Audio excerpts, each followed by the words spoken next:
우리는 성경을 볼 때 예수님의 재림에 대해서 나오죠.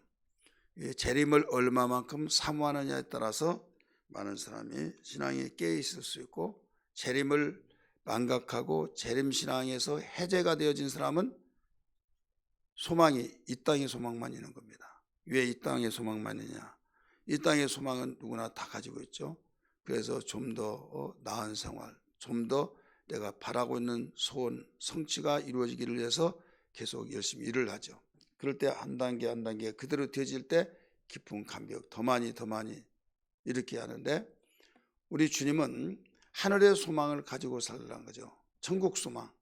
그래서 주님이 이 세상에 오신다고 했는데, 예수님이 오실 때 예수 믿는 사람들은 두 손 벌려 주 예수여 어서 오시옵소서, 그 기다림 속에서 만난 사람과 기다리지 않았는데 만난 사람, 내가 사랑해서 만났을 때하고 사랑하지 않았는데 무관심하고 있는데 만났을 때, 상대는 기뻐하는데 나는 시큰둥하다 이거죠. 그러면 상대는 벌써 알아차리고, 아, 나를 시큰둥한 것 보니까 사랑하지 않는구나, 이렇게 알고 그 순간부터 모든 관계는 깨지겠죠. 사람들의 전지한 미래를 알지 못하기 때문에. 그런데 예수님은 전지하신 분이기 때문에, 하나님으로서 전지하신 분이기 때문에 당신이 오실 때 누가 나를 사랑하고 나를 맞이할 수 있다는 걸 아시고 서로 기뻐한 거죠. 그렇기 때문에 이 기독교의 신앙의 가장 궁극적인 목적은 하나님의 나라요, 이 땅에 그 나라를 다 준비하고 우리가 있을 처소를 준비하고 데려오시는 것이 재림이죠. 그래서 믿는 자들에게는 축제가 이루어지고 믿지 않는 자에게는 최고 무서운 형별의 시간이고, 그렇기 때문에 그 역전으로 바뀌어지고 극과 극의 시간이 될 것입니다. 그래서 우리는 기도할 때 주님 언제 오실지라도 주님 맞이하는 신앙 되게 하여 주옵소서, 이런 기도가 되어야 될 줄 믿습니다. 만약에 우리 재림신앙에서 낙오자가 되었다, 주님의 재림에 참여하지 못했다, 그런다고 한다면 이를 갈며 슬프며 통곡할 수밖에 없는 시간들이 온다 이거죠. 그래서 어떤 일이 있더라도 이 문제를 놓고 기도하고, 그러기 위해서는 어떻게 하느냐, 깨어 있어야 된다 이거죠.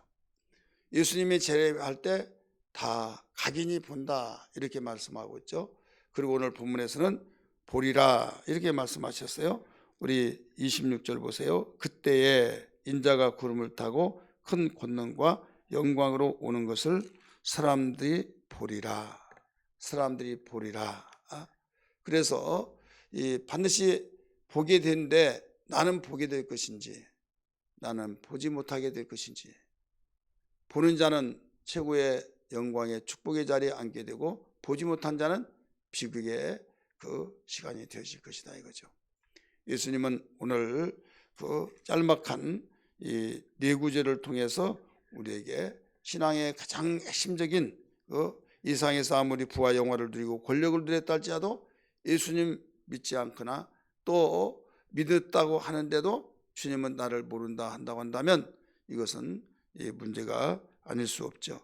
그래서 오늘 여기서 예수님이 오시는데 언제 오시느냐, 여기에 가르쳐 주셨어요. 예수님이 언제 오시느냐, 24절 25절에 가르쳐 주셨습니다. 그때에 이렇게, 그때, 이 그때는 언제냐면 하나님이 정하신 날에 예수님이 오십니다. 천사들도 알지 못하고 또 예수님 자신도 몰라요. 아버지만 아신다 그랬어요. 그때 그 환난 후 나오죠. 그 환난 후는 우리가 그동안 1, 2, 3번에 대해서 그 재림의 재난의 그 징조에 대해서 말씀을 들었습니다. 재난의 징조, 그 환난이 일어나는데 이 환난이 있고 난 후에 어떤 마지막 징조가 있느냐면, 그 해가 어두워지며 달이 빛을 내지 아니하며 별들이 하늘에서 떨어지며 하늘에 있는 권능들이 흔들리리라. 재림에 하실 때 최후 마지막에 그 징조를 가리키고 있죠. 그 징조가 일어나고 난 뒤에 바로 예수님 오신다 이거죠.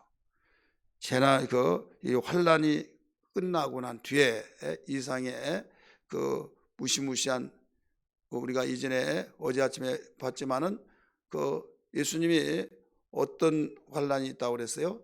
세상이 창세 이후에 이런 환란이 없었다. 이런 말씀이 나오죠. 창세 후에 이런 환란이 없는 그런 환란이 있고 난 후에 이제는 그 해가 어두워지고에서부터 25절까지 내용은 1월 성신이 모두 다 흔들려서 그 과수나무에 열매가 떨어지듯이 별들이 떨어지고 막 하늘의 권능과 영광으로 인하여서 모든 것들이 다 초라해져서 그 해가 빛을 잃어버리고 달도 빛을 잃어버리고 별들이 막 떨어지고 세상에 그런 일이 어디 있습니까? 지금까지 살아오면서 이런 일이 없었잖아요. 근데 예수님 오시는 마지막 징조가 이것이다 이거죠. 그렇게 되어지고 난 뒤에 그때 이렇게 나오잖아요. 그때. 그래서 24절에 그때와 또 28절에 그때는 이 뜻이 다릅니다. 24절에 그때는 바로 예수님이 오시는 때를 말하고 있고, 그 다음에 28절에 그때는 이제 예수님이 실제로 그 오시는 그 시간을 가리키고 있습니다. 인자가 뭐라고 그랬습니까? 구름을 타고 큰 권능과 영광으로 오는 것을 사람들이 보리라. 살짝 도적같이 오신 것이 아니라 보는 사람이 있고 보지 못한 사람이 있는데, 보는 사람은 그 영광중에 오신 걸 보고 주 예수에 어서 오시옵소서, 원어대로 말한다면 마라타 우리 하면서 우리 속히 오신 것을 참으로 너무 축제 분위기 속에서 두 손 벌리고 어서 오시옵소서 주 예수여, 이런 찬양이 되겠지만은 도둑같이 오신 예수님으로 보여질 때는 온 것을 알지 못하죠. 알지 못하는데 여기에서 두 가지예요. 하나는 뭐냐면 재림이 하나라고 볼 수 있고 둘로 볼 수 있는데, 둘로 본다면 공중재림이 하나 있습니다. 하나라고 보면 공중재림을 그냥 연속적으로 보기 때문에 하나다 이렇게 말합니다. 가령 부산 가는 역에 열차를 탔는데 대전을 경유해서 가면 이 부산 가는 열차다 그러면 부산 가는 거죠. 아니야 대전 가는 열차야 그러면 아니 부산 간다니까 하면 그게 옥신각신하면 좀 우습죠. 일단 경유지를 말하면 대전 경유에서 가기 때문에 바로 그 말도 맞고 이 말도 맞다 이거죠. 예수님 어떤 사람은 재림이 뭐 두 번이냐 한 번이냐, 신학자들이 무익한 논쟁을 하는 사람들이 있어요. 그러면서 하나다, 한 번이다, 두 번이다. 여기 가면 두 번이라고 하는 사람은 공중재림을 인정하고 지상재림을 인정하고, 그러면 공중재림에서 공중에서 하나님이 보내셔서 이제 재림한데 나 지상재림이 한다고 해서 공중에 올라갔다 온 건 아니죠. 그냥 그 자리에서 다시 연속해서 내려온다 이거죠. 그와 같이 그래서 한 번이다. 어쨌든 주님은 그 두 번이다 해서 여기서 그러면 따지지 말고 다투지 말고 지상재림 공중재림이 있다라고 하면 명확하게 선이 이제 그어지죠. 그래서 오늘 여기에서 이 공중재림 같은 경우는 그 누구든지 볼 사람이 있고 보지 못할 사람이 있어요. 근데 지상재림은 많이 다 본다 이거죠. 그 당시에 살아있는 사람이 다 보고 또 모든 사람이 다 이 성경에 오늘 본문의 말씀이니까 땅 끝에서 하늘 끝까지 불러 모은다 그랬죠. 천사를 통해서 땅 끝에서 하늘 끝에 있는 모든 자들을 불러 모은다. 우리 성경 봅니다. 그 27절 보세요. 또 그때에 그가 천사들을 불러, 예수님이 오실 때 그 천사들을 보내요. 자기가 택하신 자들을 땅 끝으로부터 하늘 끝까지 사방에서 모으리라. 이게 나오죠.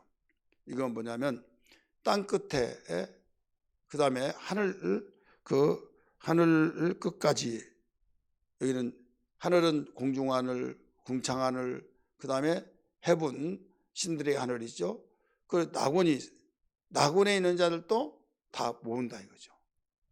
그래서 낙원에 있는 자들도 또 이 땅에 이 무덤가에 있는 그들도 모두 다 모아서 하나로 만나게 한다 이거죠. 그래서 오늘 우리는 어떤 가운데서도 주님의 재림에 참여한 자가 된다. 그러려면 어떻게 하느냐? 우리 내일 아침에 무화과나무 비유를 통해서 일러주시고 있죠. 오직 깨어 있어야 된다는 사실을 믿기 바랍니다. 깨어 있는다고 하는 것이 뭐냐? 깨어 있다고 하는 것은 항상 우리가 골몰한다. 주님의 재림에 대해서 잊지 말고 준비 태세를 가지라 이거죠. 나 공부해야 된다, 공부해야 된다. 이것은 깨어 있는 것이 아니에요. 공부해야 된다 하면 책상에 앉아서 공부를 하는 것을 의미하고 있듯이 예수님 오신다, 이걸 기억하고 그냥 준비하자면 안 된다 이거죠. 말씀과 기도로 우리가 준비하면서 주님이 실제로 오셔서 나에게 너 뭐 했었느냐? 내가 그동안 했던 것이 뭐냐? 말한다면 이렇게 했습니다. 공부 잘하는 사람은 시험 볼 때 좋아하잖아요. 싫어하지만은 그래도 어차피 하는 거 그거 좋아한다 이거죠. 나 1등 하겠어. 근데 공부 못한 사람은 포기하면서도 굉장히 신경 안, 이제 나중에 점수가 안 나오면 너는 이게 뭐야? 네가 우리 반에 모든 평점을 깎아먹어 막 하면서 굉장히 마음에 자기가 공부하는 건 생각하고 상처를 받았다고 또 이렇게 생각하겠죠. 오늘 그와 같이 우리는 주님이 언제 오실지라도 주님 앞에 떳떳이 나를 고백하고 주님이 또 그걸 아시고 칭찬하시고 이런 시간이 되어야 될 줄 믿습니다. 이것은 언제 준비할 수 있느냐? 육체가 있는 동안만이 준비할 수 있을 때예요. 육체가 끝나버리면 준비를 아무리 하고 싶지만 할 수가 없습니다. 근데 육체가 언제 끝나냐? 나도 모르고 이름도 모르고 하나님만 하신데 우리 애가 자기 의지와 상관없이 결정하고 이루어진 것이 있는데 3가지입니다. 누구나 이상에 태어난다는 사실입니다. 누구나 태어나요. 내 의지와 관계없이 태어나요. 그 다음에 누구나 순서 없이 죽는다는 사실입니다. 이건 높은 자나 낮은 자나 남자나 여자나 과거 사람이나 현재 사람이나 미래 사람이나 이 3가지는 반드시 자기 의지와 관계없이 태어나고 순서 없이 또 죽고 3번째는 영생의 나라가 있다 이거죠. 영원한 나라. 내가 없다고 한다고 해서 없고 있다고 해서 있는 것이 아니라 우리는 태생에서 내 의지와 관계없이 일생에 태어나잖아요. 일생에서 살다가 내 의지와 관계없이 지옥이 어디냐 천국이 어디냐 할지라도 우리가 꿈에서 깨고 나면 현실이 있듯이 바로 일생에서 종료하면 곧바로 0.001초도 머무르지 않고 곧바로 이어지는 영원한 나라가 있다 이거죠. 근데 영원한 나라에서 둘로 나눠져요. 천국과 지옥으로 나눠진다 이거죠. 이것은 내가 원한다고 해서 있고 원치 않는다고 해서 없는 것이 아니라 하나님이 우리 인간에게 모든 것을 일러주시는 복음을 통해서 일러주시는 말씀을 통해서 일러주시는 성경을 통해 일러주시는 성경은 인생 매뉴얼이요 또 인생 내비게이션이라는 것을 알아야 될 줄 믿기 바랍니다. 한치 오차 없이 정확하게 일러주시고 있어요. 그래서 그 중에 천국으로 우리를 인도하시기 위해서 이 땅에 오시고 또 그동안에 믿으라고 가르쳐 주셨음에도 불구하고 자기 이무대로 사는 자를 심판하기 위해서 이 세상에 오신다는 이게 바로 주님의 재림입니다. 그래서 재림은 피할 수 없는 누구나 다 맞이하게 되는데 어떻게 맞이할 것이냐? 기쁨으로 주님 어서 오시옵소서 너무 기다렸습니다 하면서 감격 속에 맞이할 것이냐? 아니면 두렵고 무섭고 떨림으로 그 자리 피할 수만 있다면 피했으면 좋은데 피할 수도 없고 이게 꿈이야 생시야 꿈이었으면 좋겠다 그런 식으로 만난 사람은 피할 수 없는 정말 영원한 정말 불행을 맞이할 수밖에 없죠. 오늘 이것을 위해서 기도해야 된다. 준비해야 된다. 그러기 위해서는 말씀대로 우리가 살아가는 것밖에 없다. 그래서 오직 의인은 믿음으로 말미암아 살리라. 이 말씀을 해주셨죠. 그래서 이런 말씀 한마디 한마디를 우리가 기억하고 말씀을 듣는 순간에 우리가 순종하고 살아가면 이게 포인트가 누적되어서 쌓여져서 어떤 큰 내가 몇 년 동안 모았더니 이렇게 큰 거 하면서 모으지 않고 그냥 아무 생각 없이 사는 사람하고 엄청난 차이가 나죠. 미국 가는데 나는 돈이 없어. 그런데 어떤 사람은 돈 하나도 들이지 않고 비행기 싹을 이 포인트로 갔다 온 사람들이 여러분 주변에 있죠. 이런 이야기하면 어떻게 그런 것이 있어? 막 나 알려달라고 완전히 그런 생각을 한 번도 안 해본 사람도 있죠. 그러나 꼼꼼히 따져가지고 포인트를 정립한 사람이 있다 이거죠. 마찬가지 우리는 천국에 대한 열망을 가지고 준비하며 살아야 된다. 이것이 우리의 기독교의 신앙인 걸 믿기 바랍니다.